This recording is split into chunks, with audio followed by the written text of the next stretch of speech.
stadium already because we've got the cheerleaders and the band up early this morning. They were excited to show off some of the things that you will see if you are going to head out to the game tonight. Now you see the cheerleaders have masked up. They decided that for the game tonight they will be wearing masks. The band obviously is social distance, and the band will be playing on the field in the beginning of the game and then actually heading out because you can only have 250 people here, so they don't want to take up numbers.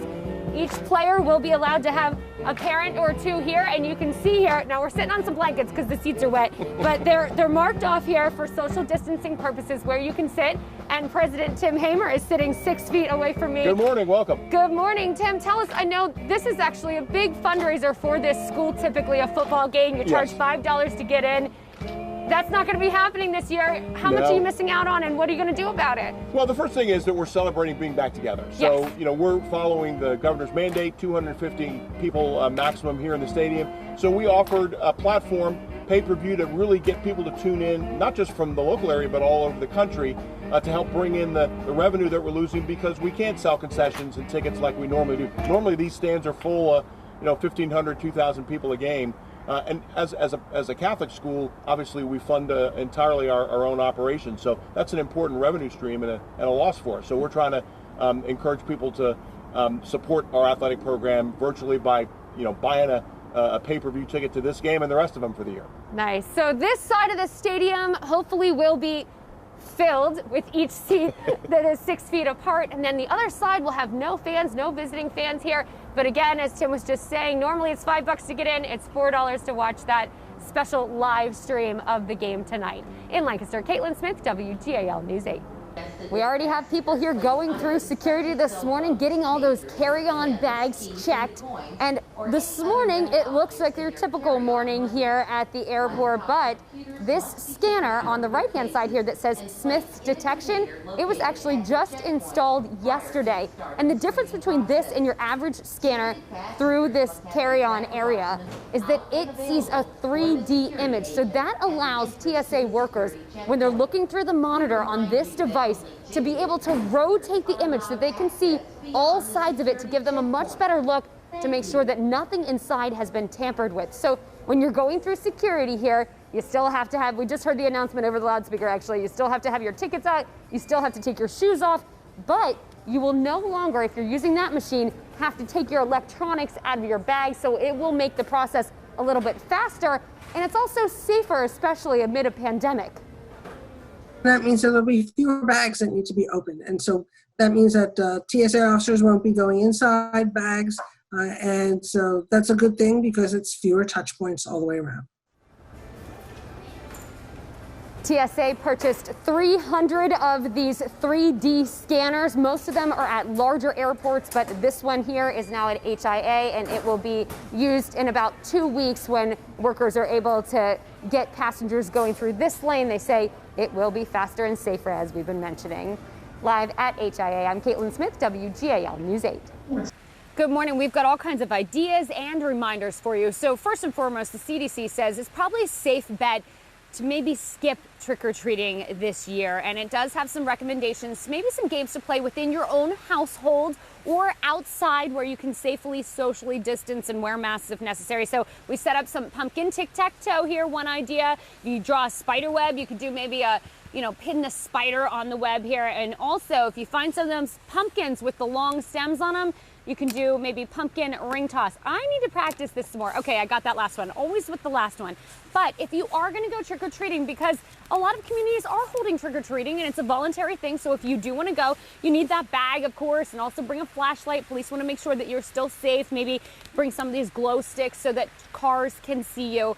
But in addition to all the normal Halloween trick-or-treating things, you also wanna bring that mask along this year and your hand sanitizer to use anytime that you touch any shared surfaces.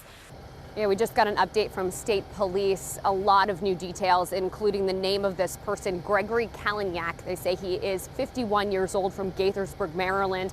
Right now we're at Franklin Church Road and US 15, and you can see the emergency lights behind me here. This is still blocked off.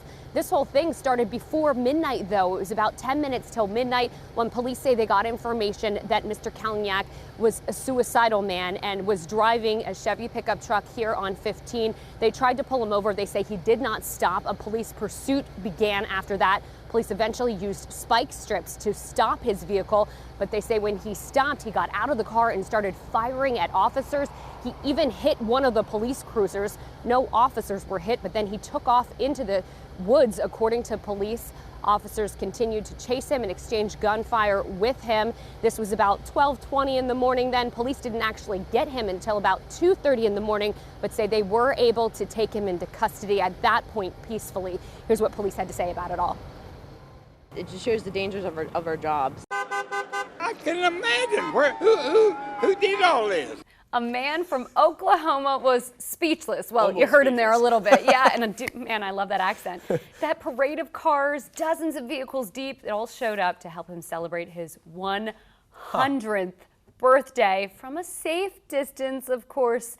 Bill Rapp says he is blessed to have so many friends, and he does plan to return the favor. Sometime in 2 or 3 months, I'm going to have them all out to my house. He's going to have a big party there for Mr. Rapp. He is also a World War II veteran, and when he can, he still plays golf, swims, and drives himself to his job. He's still working. You know, I think that's what keeps some people young at heart when they're 100 years old. Well, congratulations to him on the birthday, and I love what his community did. That is great. Well, similar scene in Massachusetts for a 102-year-old woman. She's got Bill beat. She's got him beat.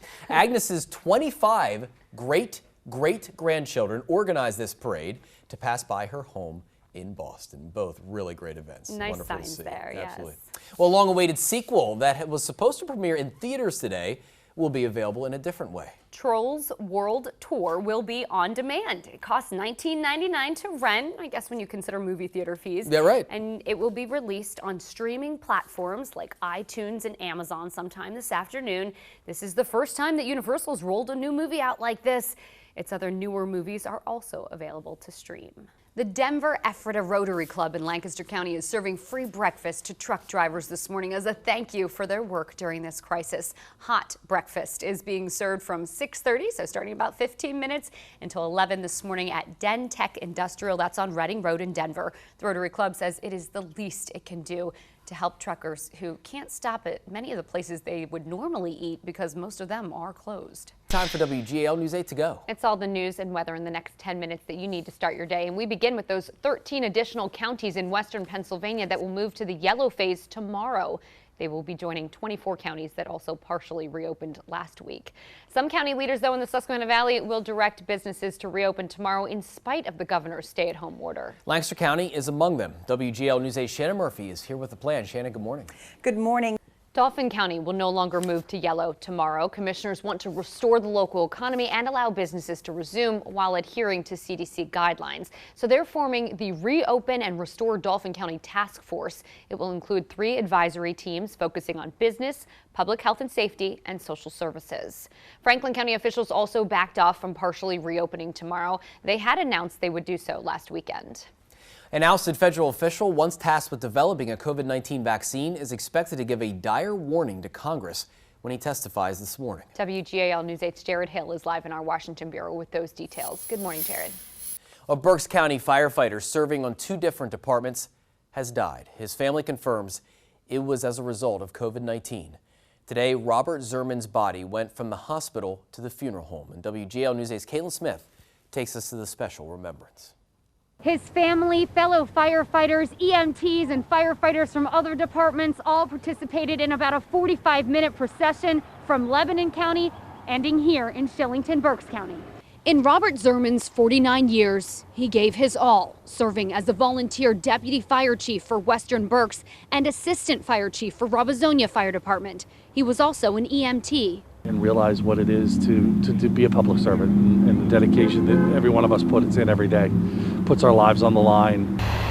That's what brought out so many to his final salute, knowing it may be some time before they can attend a real funeral. The fire chief with Shillington organized this tribute. All our brothers, firefighters and sisters, you know, we all stick together in their hard times. The fire chief says that everyone on his department does have face masks and wears them on every call, but for this event, he decided not to wear them. And being able to see our faces, I felt was the decision that I decided to make.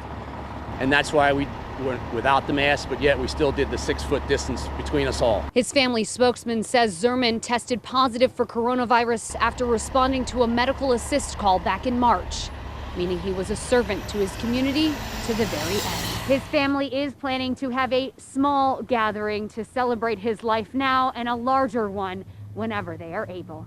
In Berks County, Katelyn Smith, WGAL News 8. A wrong-way driver causes a big pileup on a busy highway during rush hour. It happened around 8 this morning on Route 30 in Lancaster County. Good evening, I'm Kim Lemon. And I'm Ron Martin. We have just learned that the driver is in his 70s. WGAL News 8's Katelyn Smith has more on the driver and the others who were hit. Even one fender bender on Route 30 can slow the morning commute. I was driving and then all of a sudden I see a car swerve. Now imagine 3 crashes involving 14 cars and 1 head-on collision.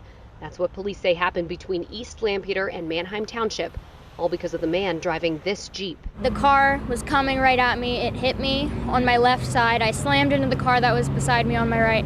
That pushed me back to the median, and then I spun out from there. About 2 miles before that, though, another driver was getting off here at the Greenfield exit, and she says she spotted him. I saw him pass me to my left, heading the wrong direction.